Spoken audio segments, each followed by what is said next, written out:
Hello and welcome! This video is going to be all about keyword grouping. We'll figure out what it is and how you can do it in SEO ranking. Alright, so keyword grouping is the process of creating groups or clusters of related keywords based on their search result similarities. If you want to properly distribute keywords across your site's web pages, you need to group them first. Grouping keywords will also help you understand how to plan out your website structure, what pages you'll be promoting, how many additional pages you need to create, and where you need to update content. You get a lot of advantages from using SEO Ranking's keyword grouper. For example, you can save a significant amount of time. Sure, you can perform this task manually, but be prepared that it may take hours, days, or even weeks. You can also determine the basic site structure and minimize errors that are unavoidable during manual keyword grouping. The tool helps avoid negative impact when you use similar keywords across different web pages of the same site. Plus, you can get help in cleaning up your semantic core and getting rid of irrelevant keywords. The more keywords you have in your core, the higher the chances are that there are errors. On top of that, you can get a ready-made list of keywords that can be used in SEO copywriting. Alright, let's get to it. Before you can start grouping keywords, you first need to have something to group. Start by collecting as many relevant keywords as possible to target on your site, and then put them all together into a single list. As a matter of fact, SEO Ranking has the perfect tool to help you do this called Keyword Suggestions that can be found under SEO PPC Competitor Research. Here, you can just select a region, enter a keyword, and get a list of similar, related keywords, as well as long-tail suggestions from Google. But you can also expand your semantic core with the help of other keyword tools like Google Keyword Planner.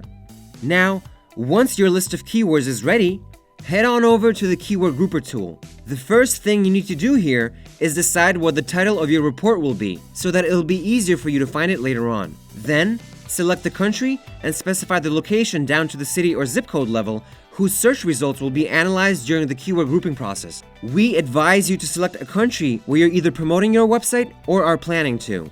If you have a website that supports multiple languages, you can group your keywords for each language region separately.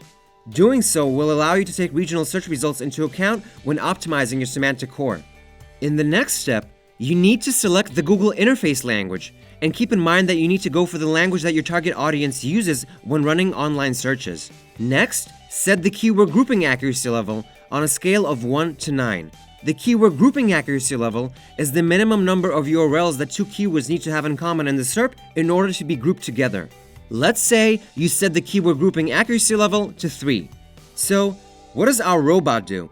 It scans the keyword SERP for the selected region and looks for matching results. The analyzed keywords are then put together into a single group only if the top 10 search results for each keyword contain at least 3 identical web pages. There's a higher chance that you'll find 3 to 4 matching web pages in the SERP than 7 to 9 identical ones. So, the higher the accuracy, the fewer keywords will be put together into a single keyword group.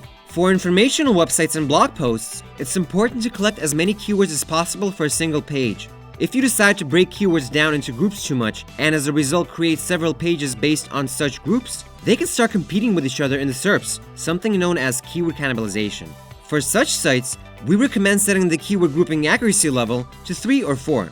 But if you're working with a site that contains a large number of pages and has a complex structure, such as online stores, it's better to break keywords down into more specific groups, that is, set a high keyword grouping accuracy level. You can always repeat the grouping process using different accuracy settings to determine the most suitable option for you.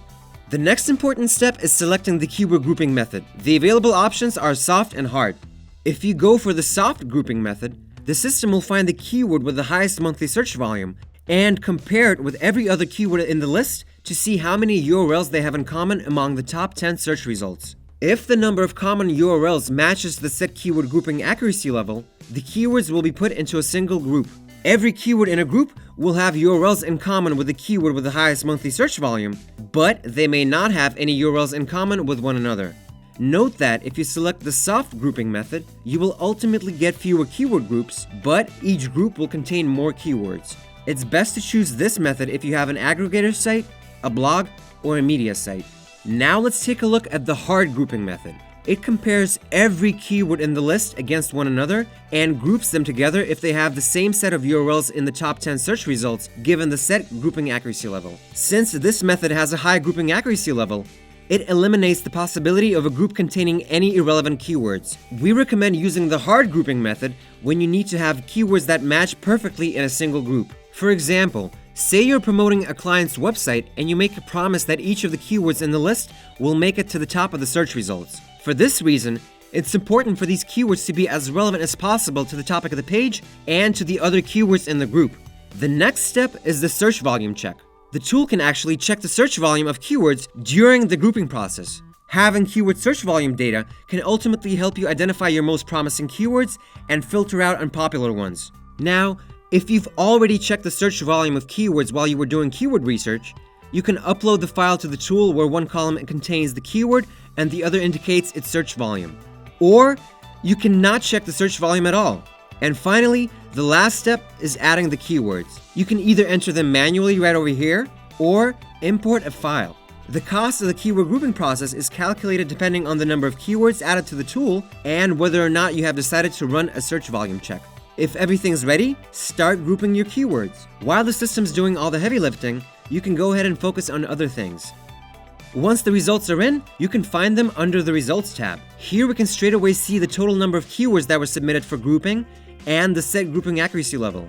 By clicking on any report in this table, you will access its data that includes a list of keyword groups, each group's search volume, if any, and the total number of keywords that were put in each group. Each group is named after the keyword with the highest search volume. By clicking on a keyword group, you'll get such data as the list of keywords that were grouped together. Then we have their search volume, if you decided to run a search volume check or uploaded a file that already has search volume data. The third column shows how many URLs each keyword has in common. The more matches there are, the more relevant the pages are from the point of view of search engines. Next, we have the top 10 search results for each keyword in the group. Make sure to check them out since they could well be your competitors. The last column contains a list of keywords that search engines emboldened in snippets for the given keyword. Here you can find synonyms and similar keywords that you can use to expand your site's semantic core or content.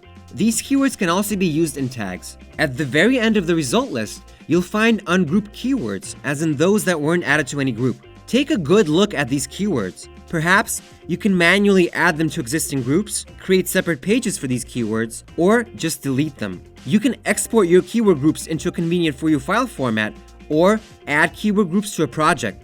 And that's everything you have to do to group your semantic core.